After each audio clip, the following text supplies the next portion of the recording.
Is there an easy way to clean a toaster oven that has gotten a bit greasy? And these aluminum pans as well. Oh, might as well throw in this from the oven vent. Alright, the tip that works is to just use some hot water and then plenty of dishwasher soap. Now, the unconventional advice that works is to use boiling water. Observe the boiling water. Let's turn this thing off. And unconventional tip that works, instead of using the dishwasher detergent,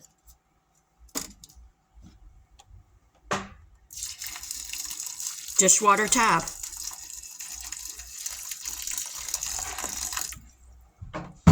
It's going to dissolve, and it's going to keep this thing really super power cleaning. And then come on back and rinse, and it's all done. If you find this piece of advice useful, please like, subscribe, comment, and hit that notification bell. So next time I have videos, you will be one of the first ones to learn more unconventional tips, unconventional advice that works, and more advice that works. See you soon. Happy eating and cleaning.